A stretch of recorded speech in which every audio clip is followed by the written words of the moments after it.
اس طرح سے عزیز مصر حضرت یوسف سے سخت ناراض ہوئے اور انہیں قید خانے میں ڈال دیا۔ وہاں پر قید خانے میں بھی حضرت یوسف جو تھے وہ خوابوں کی تعبیر بتایا کرتے تھے، اور اس طرح سے 2 قیدی وہاں پر قید خانے میں تھے جنہوں نے خواب دیکھا اور حضرت یوسف سے خواب کی تعبیر پوچھی۔ تو حضرت یوسف نے بتایا کہ جو مشروب پلانے والا ہے وہ جو ہے وہ چھوڑ دیا جائے گا، اور دوسرا نان بائی تھا، اور نان بائی جو ہے اس کو پھانسی ہو جائے گی۔ اسی طرح ہی ہوا، حضرت یوسف کے خواب کے مطابق ان کی تعبیریں سچی نکلیں۔ حضرت یوسف نے جو تھا مشروب پلانے والا اس سے کہا کہ بادشاہ کے دربار میں جا کر میرا ذکر ضرور کرنا، لیکن مشروب پلانے والا بادشاہ کے دربار میں جا کر حضرت یوسف کا ذکر کرنا بھول گیا۔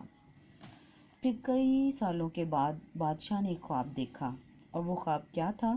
وہ خواب یہ تھا کہ 7 دبلی گائیں 7 موٹی گاؤں کو کھا رہی ہیں، اور گندم کے 7 کوشے سبز ہیں اور 7 خشک۔ جب مصر کے بادشاہ نے یہ خواب اپنے درباریوں کو سنایا تو کوئی بھی تعبیر نہ بتا سکا۔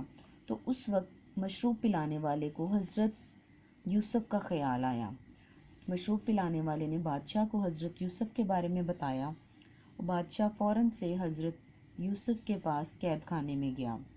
قید خانے میں جا کر حضرت یوسف کو بادشاہ نے اپنا خواب سنایا، اور اس طرح سے پھر حضرت یوسف نے بادشاہ کے خواب کی تعبیر بتائی، اور خواب کی تعبیر یہ بتائی کہ کچھ سال جو ہیں 7 سال قحط پڑے گا، اور سخت قحط پڑے گا، اور اس کے بعد جو ہے خشک سالی کے دن آئیں گے، اور لوگوں کو چاہیے کہ خوشحالی کے سالوں میں جو غلہ ضرورت سے زائد ہو اسے خوشوں میں لگا رہنے دیں اور حفاظت سے رکھیں تاکہ قحط کے سالوں میں کام آئے۔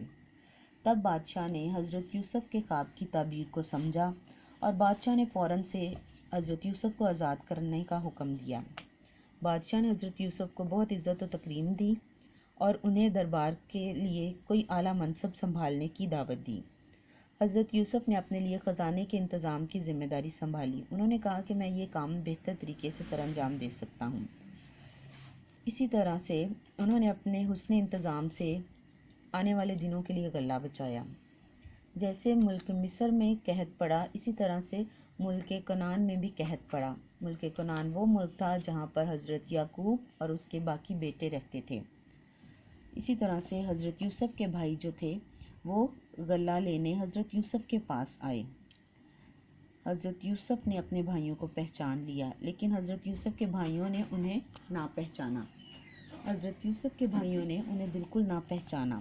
حضرت یوسف نے بڑے پیار سے اچھے طریقے سے ان سے گھر والوں کے بارے میں پوچھا، اور انہیں کہا کہ آئندہ جب تم غلہ لینے آؤ تو اپنے 11ویں بھائی کو ضرور ساتھ لے کے آنا۔